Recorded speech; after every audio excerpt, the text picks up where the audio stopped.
पहले मैं आपके पास आ रही हूं दिव्या, क्योंकि यहां पर यह समझना बहुत जरूरी है कि कितनी बड़ी चुनौती यहां बीजेपी के लिए इस बार का चुनाव हो गया है कि अपने संकल्प पत्र को ही 3 भागों में वो जारी कर रही है। आज दूसरा पार्ट जारी होगा, तो आज का फोकस उनके संकल्प पत्र के केंद्र में कौन रहने वाला है?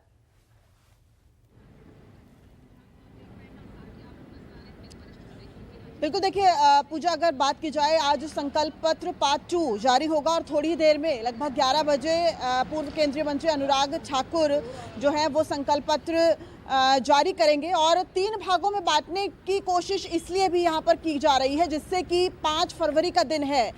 जब मतदान होंगे, यानी कि जो वोटर हैं उनको अंतिम दौर तक ये याद रहे कि बीजेपी अपने संकल्प पत्र के जरिए, क्योंकि अगर घोषणा पत्र की बात की जाए तो वो किसी भी राजनीतिक पार्टी का मुखपत्र होता है, वो उद्देश्य, वो विचार, वो इरादे, वो सिद्धांत जो है वो अपने उस घोषणा पत्र के जरिए वोटर्स तक पहुंचाने की कोशिश करते हैं कि आखिर क्या कुछ वो वोटर्स को दे सकते हैं। अगर संकल्प पत्र पार्ट 2 की बात की जाए तो इसमें सर्वप्रथम माना जा रहा है युवाओं, उद्योगपति, व्यापारी और साथ ही साथ मिडिल क्लास, इनको काफी हद तक जो है वो कवर अप किया जाएगा क्योंकि एक बड़ा वोट बैंक है। अगर मैं आपको आंकड़े बताऊं तो 18 साल से 39 साल की उम्र के जो इस वक्त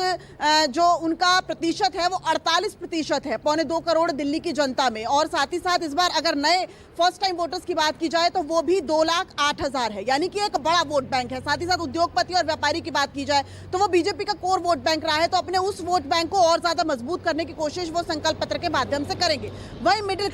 क्लास को हर बार देखिए अरविंद केजरीवाल की जो गारंटियां हैं वो प्रभावित करती रही हैं बिजली और पानी के माध्यम से, तो उस पर भी क्या बीजेपी जो है कोई ऐसा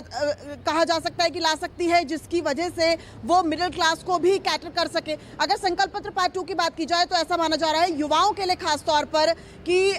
कॉलेज या शिक्षा में जो लोन है उसकी गारंटी का वादा जो है वो बीजेपी कर सकती है, 100 नए स्कूल खोलने का वादा कर सकती है,